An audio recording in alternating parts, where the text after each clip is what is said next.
यतो भक्तिरधोक्षजे अहैतुक्य प्रतिहता ययात्मा संप्रसीदति। मनुष्य का धर्म क्या है और मनुष्य के धर्म के साथ ही भागवत का प्रारंभ है। मतलब पहले अपने को जान लो तब भागवत भगवान की कृपा का अनुभव करो। जब तक स्वयं को नहीं जानेंगे हम हैं कौन, हमारा स्वरूप क्या है, हमारा कार्य क्या है, जब तक स्वयं को अनुभव नहीं करेंगे तब तक भागवत कथा समझ में आने वाली नहीं। पहले मनुष्य देखिए, मनुष्य और मानव में अंतर है।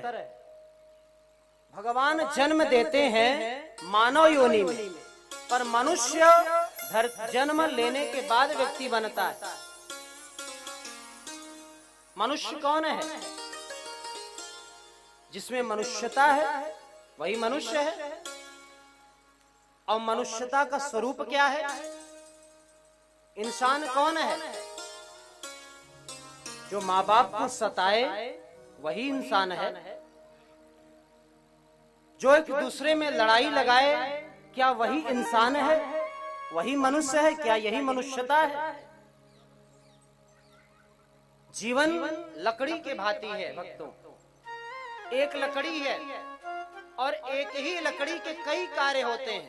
एक लकड़ी को अगर जिस खाना बनाने वाले चूल्हे में डाला जाए ना तो उस लकड़ी का रूप बदल जाता है, और उसी लकड़ी को हवन कुंड के अग्नि में डाला जाए तो उसका रूप बदल जाता है। जो लकड़ी खाना बनाने के चूल्हे में जाती है उस लकड़ी को कहते हैं काष्ठ। और जो लकड़ी हवन कुंड में जगती है उसको कहते हैं समिधा। देखिए, लकड़ी एक ही है, मनुष्य एक ही है, पर अपने धर्म के अपने कर्म के कारण उसका स्वरूप बदल जाता है। कर्म अच्छे रहेंगे तो समिधा की तरफ जाएंगे, कर्म बुरे रहेंगे तो काष्ठ की तरफ जाओगे। वही लकड़ी काष्ठ बन जाती है। ध्यान रखना, काष्ठ जो चूल्हे में लगी है वो काष्ठ है, वो जलेगी तो राख बनेगी। पर जो हवन कुंड में लगी है लकड़ी उसका नाम समिधा है, और वह समिधा जब जलती है तो राख नहीं बनती है, वह भभूति बन जाती है, भस्म बन जाता है, किसी संत के माथे का शोभा हो जाती है, किसी संत के माथे का तिलक बन जाता है। मनुष्य धर्म इस प्रकार का है। अपने